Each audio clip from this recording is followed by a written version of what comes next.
आशा है कि आप सभी पूर्ण रूप से स्वस्थ होंगे।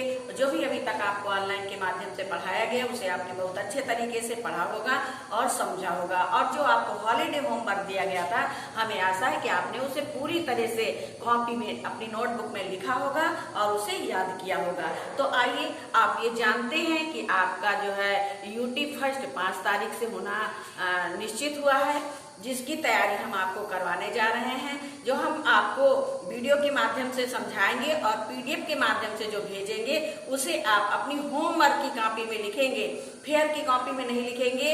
और आप बहुत ध्यान से समझ लीजिए, जिससे आपको पूछना ना पड़े बार बार।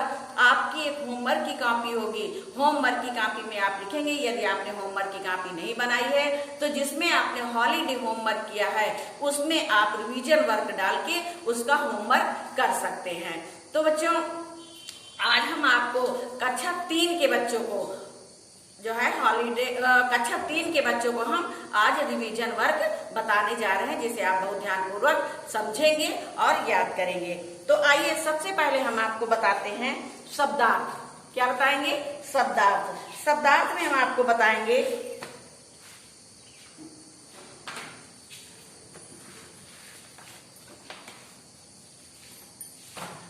शब्दार्थ। देखिए, शब्दार्थ में हम आपको बताएंगे कुछ शब्दार्थ यहाँ पे दिए गए हैं, ठीक है। वैसे तो आपको पार्ट आपके यहाँ पे लिखा है पार्ट 1 से 3 तक ही रिवीजन में आएगा।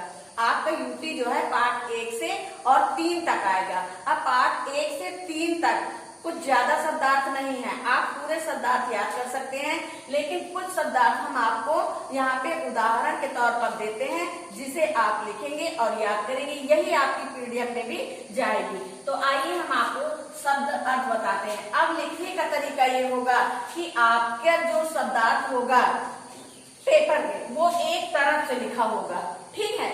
लेकिन आप जब पेपर में कॉपी में लिखेंगे तो पेपर में हमने बताया कि शब्दार्थ एक तरफ से लिखा होगा, विलोम एक तरफ से लिखा होगा, पर्यायवाची एक तरफ से लिखी होंगी। लेकिन आपको लिखना कैसे? जैसे आपने उत्तर नंबर 1 डाला और यहाँ पे लिखा शब्द अर्थ। अब शब्द जब आप लिखेंगे तो इस तरह पहले लिख लेंगे और तब अर्थ लिख के उसके आगे उसको लिखेंगे। तब सिर्फ माने क्या होता है? केवल। सिर्फ माने क्या होता है? केवल।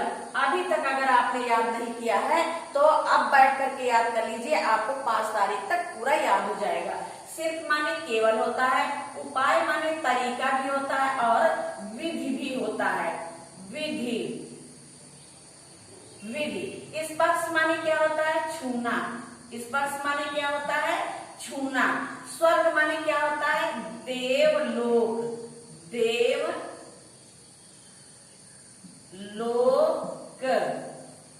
देवलोक। और मुश्किल माने क्या होता है? कठिन। मुश्किल माने क्या होता है?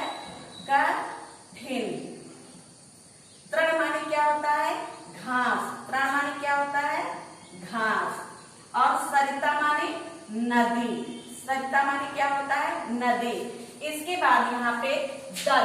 दल माने होता है झुंड। दल माने क्या होता है? झुंड। और विहंग माने क्या होता है? पक्षी। विहंग माने क्या होता है? पक्षी। और जग माने क्या होता है? संसार। जग माने क्या होता है? संसार। और तंग माने क्या होता है? तंग। तंग माने होता है परेशान। तंग माने क्या होता है? परेशान। परेशान। जैसे लोग कहते हैं हमें तंग मत करिए, यानी हमें परेशान मत करिए। स्वभाव माने होता है आदत। स्वभाव माने क्या होता है? आदत। अब ये आपके पार्ट 1 से 3 तक के शब्दार्थ हैं, जिन्हें आप याद करेंगे। ये तो हमने आपको जो है उदाहरण के तौर पर कुछ शब्दार्थ समझाए हैं। अब आप इतने शब्दार्थ जो है याद करेंगे, इसके अलावा और भी जो आपकी किताब में है वो शब्दार्थ याद करेंगे। पीडीएफ में आपके इतने ही शब्दार्थ हैं जिन्हें आप लिखेंगे और याद करेंगे। आइए हम आपको फिर से बताते हैं। सिर्फ माने केवल। यदि याद नहीं किया है तो आप हमारे साथ याद कर सकते हैं। हम आपको बता रहे हैं, आप याद करिए। सिर्फ माने केवल। उपाय माने विधि। उपाय माने विधि भी होता है, उपाय माने तरीका भी होता है। स्पर्श माने छूना। स्वर्ग माने देवलोक। मुश्किल माने कठिन। तृण माने घास। सरिता माने नदी। दल माने झुंड, विहग माने पक्षी और जट माने संसार, तंग माने परेशान, स्वभाव माने आदत। तो ये तो शब्दार्थ हो गए। हमें आशा है कि आपको ये शब्दार्थ बहुत अच्छे तरीके से याद हो गए होंगे और लिखने का आपका जो पेपर होगा, पेपर में हमने बताया एक तरफ से होगा, लेकिन कॉपी में आप इसी तरह से लिखेंगे। आइए हम आपको बताते हैं विलोम शब्द।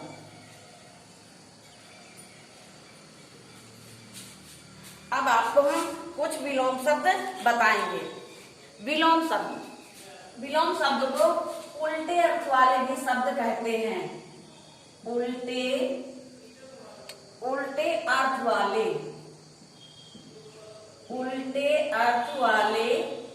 शब्द। उल्टे अर्थ का मतलब होता है विपरीत। उल्टा का मतलब क्या होता है? विपरीत। और विपरीत को विलोम भी कहते हैं। आइए आपकी किताब में कहां कहां पर है विलोम, हम आपको बताते हैं।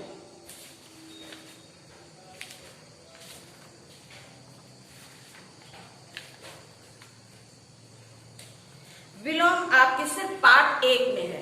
अब पार्ट 1 में जितने भी विलोम हैं आप उन्हें याद कर लें।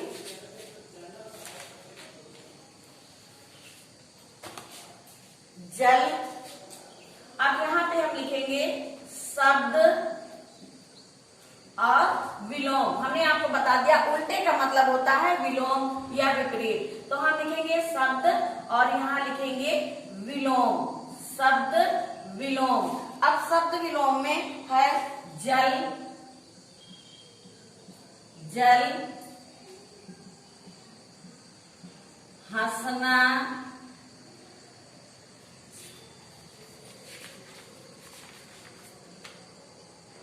हंसना, गुण यश, और यश। सिर्फ 4 उल्टे अर्थ वाले शब्द हैं आपके। अब जल का विलोम हो गया थल। जल का विलोम क्या हो गया? थल। हंसना का विलोम क्या होगा? रोना। और गुण का विलोम होगा अवगुण। और यश का विलोम होगा अपयश। ये सिर्फ आपके पार्ट 1 से 3 तक में सिर्फ है आपका विलोम। आपके हैं 4 विलोम है। आपको 4 विलोम याद करने हैं। अब जल का विलोम थल, हंसना का विलोम रोना, गुण का विलोम अवगुण और यश का विलोम अपयश। ये तो आपके हो गए विलोम। आइए हम आपको कुछ पर्यायवाची शब्द बताएंगे।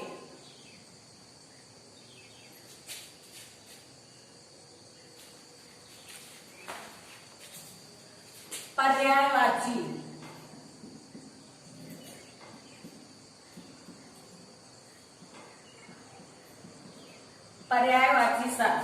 अब पर्यायवाची शब्द में है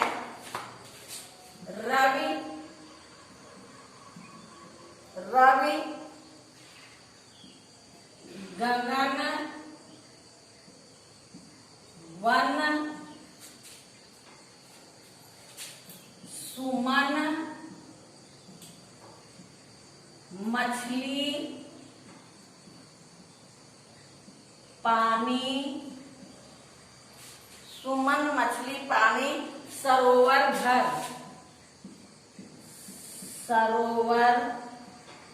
घर। इस प्रकार आपके पेपर में लिखा होगा। ठीक है, यह कुछ उदाहरण आपको बता रहे हैं। पूरी पर्यायवाची आपको याद करनी है। पार्ट 1 से और 3 तक में हर पार्ट में पर्यायवाची शब्द नहीं है, तो आपको जितने भी पर्यायवाची शब्द हैं आपको याद करना है। अब आप पर्यायवाची इस तरह लिखेंगे रंग। अब अगर 3 कहता है तो 3 लिखो और 2 कहते हैं तो 2 लिखो। वैसे हम आपको 2 ही बता रहे हैं। रंग को क्या कहते हैं? भान और भास्कर। ये रंग की पर्यायवाची है। आप लिखेंगे गगन। गगन की पर्यायवाची क्या है? नभ, अंबर। अब देखिए गगन की बहुत सारी पर्यायवाचियां होती हैं। ठीक है। अब ये मत समझना कि किताब में दूसरी लिखवाई गई है, यहाँ पे हम दूसरी बता रहे हैं। अब हम जो यहाँ पे बता रहे हैं या जो किताब में लिखी हो, आप उन दोनों को याद करेंगे। ठीक है। अब जो आपको उस समय याद हो उसे आप लिखेंगे। फिर इसके बाद है वन। वन, वन को कहते हैं जंगल और कानन। जंगल और कानन। फिर इसके बाद है सुमन। सुमन, कोई ये जरूरी नहीं कि जो पर्यायवाची हमने कॉपी में लिखवाई है वही आप लिखें। एक चीज की बहुत सी पर्यायवाचियां होती हैं तो आपको याद करनी है। अब जो अगर आपको किताब से याद हो तो आप किताब वाली लिख लेना, अगर जो है किताब वाली याद हो तो इसको याद कर लेना। दोनों पर्यायवाची आप लिख सकते हैं। ठीक है। तो उसके बाद है सुमन। सुमन को पुष्प कहते हैं और कुसुम कहते हैं। कुसुम। और भी सुमन की बहुत सारी पर्यायवाचियां होती हैं। फिर इसके बाद है मछली। मछली को क्या कहते हैं? मत्स्य और मीन। मत्स्य और मीन कहते हैं। इसके बाद है पानी। पानी को क्या कहते हैं? नीर और तोय, अम्बु, सलिल, जल, बहुत सी पर्यायवाचियां होती हैं। हम यहाँ पे नीर और जल लिख रहे हैं। ठीक। इसके बाद है सरोवर। सरोवर, सरोवर को हम तालाब कहते हैं। सरोवर, सरोवर को तालाब भी कहा जाता है।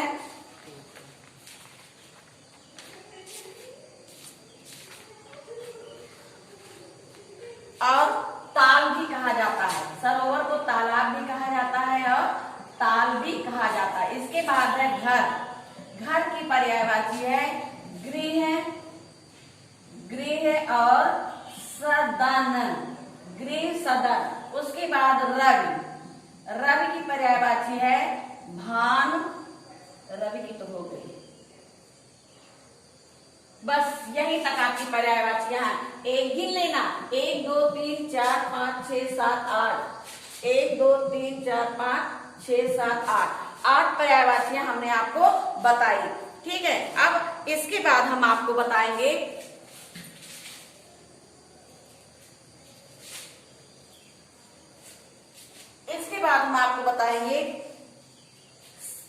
सही स्थान पर अनुस्वार का प्रयोग करें। सही स्थान पर अनुस्वार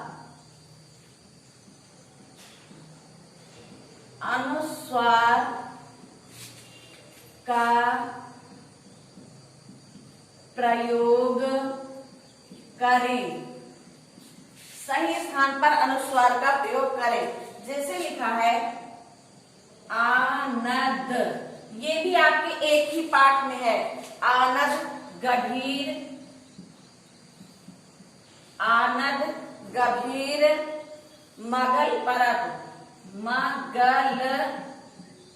मगल परतु,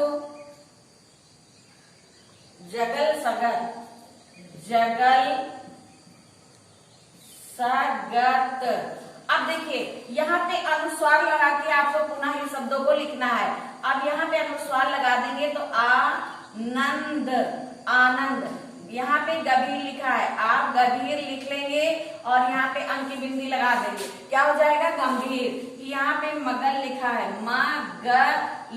अब यहाँ पे आप अंक की बिंदी अनुस्वार लगा देंगे, मंगल। परतु, यहाँ पे अंक की बिंदी लगा देंगे, परंतु। जगल, यहाँ पे अंक की बिंदी लगा, बिंदी जो अनुस्वार आप लगाएंगे उसको बिल्कुल सही स्थान पर लगाएंगे। जंगल, अगर यही अंक की बिंदी आपने गा पे लगा दी तो गलत हो जाएगा। फिर है सगत, अब यहाँ पे आप अंक की बिंदी लगा देंगे तो हो जाएगा संगत। तो इस प्रकार हमने आपको रिवीजन में बताया। अब समान तुक वाले हम आपको पीडीएफ में भेजेंगे, आप लिखेंगे। इसके बाद प्रश्न उत्तर आएंगे। प्रश्न उत्तर हम आपको बताते हैं। हम प्रश्न उत्तर में हम आपको जो है पीडीएफ के माध्यम से जितने प्रश्न हम देंगे आपको उतने प्रश्नों के उत्तर लिखना है और लिख के याद करना है। अब खंड खा, इसके बाद खंड खा यानी व्याकरण भी इसी में आएगी। तो व्याकरण की जब पीडीएफ हम भेजेंगे तो आप व्याकरण की पीडीएफ देख करके उसको उसके प्रश्नों को लिखेंगे और फिर उसके उत्तरों को प्रश्न उत्तर लिखेंगे और लिख करके उसको याद करेंगे। तो ये तो आज कक्षा 3 के बच्चों का रिवीजन वर्क हो गया। अब रिवीजन वर्क आपको जितना भी हमने आपको बोर्ड में का खंड यानी कि जो है हिंदी का भाग पढ़ाया, अब व्याकरण के भाग में आपको सिर्फ प्रश्नों के उत्तरों को याद करना, जो हम पीडीएफ के माध्यम से आप तक पहुंचाएंगे। तो बच्चों आज ये रिवीजन वर्क यहीं पे समाप्त होता है। अब इसे आप याद करेंगे और याद करके लिखेंगे। धन्यवाद।